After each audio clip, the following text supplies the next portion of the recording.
मिलोडी सरकार राजीनामा द्या. जागे व्हा, जागे व्हा. शेतकऱ्यांना डिझेल मिळालंच पाहिजे. शेतकऱ्यांना डिझेल मिळालंच पाहिजे. शेतकऱ्यांचा मिळालंच पाहिजे. या सरकारचं करायचं काय? खाली डोकं वरती पाय. मोदी सरकार हाय हाय मोदी सरकार हाय हाय. शेतकऱ्याला डिझेल मिळालंच पाहिजे. शेतकऱ्याला डिझेल मिळालंच पाहिजे. शेतकऱ्याला डिझेल मिळालंच पाहिजे. शेतकऱ्याला शेती मशागतीसाठी डिझेल मिळालंच पाहिजे. शेतकऱ्याला शेती मशागतीसाठी डिझेल मिळालंच पाहिजे. शेतकऱ्याला डिझेल मिळालंच पाहिजे.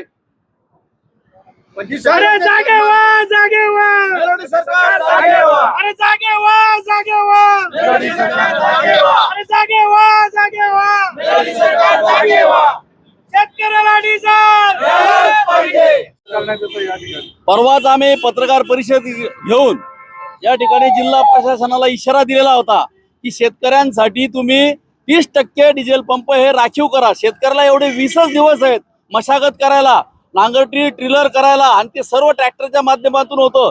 काही माल रब्बीचा काढायचा आहे, त्याला मळणी यंत्राला डिझेल लागतं आणि मशागतीला ट्रॅक्टरला डिझेल लागतं. आज 20च दिवस शेतकऱ्याच्या हातात आहे. असं असताना शेतकऱ्याला डिझेल मिळालं नाही, पुढची मशागत होऊन पुढे पेरणी कशी होणार? आणि म्हणून आम्ही शासनाच्या गाड्या या ठिकाणी अडवत आहोत. किती वाजेपर्यंत आंदोलन चालणार आहे? आरोपी आहेत का?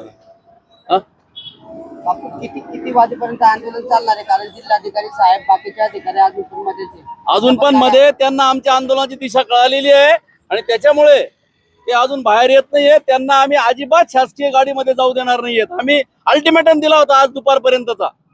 उद्यापासून तर प्रत्येक तालुक्याच्या तहसीलवर आणि प्रत्येक तालुक्याच्या शासकीय कार्यालयांवर आमचे कार्यकर्ते धडकणार आहेत आणि एकही शासनाची गाडी फिरू देणार नाहीयेत अत्यावश्यक सेवा वगळता.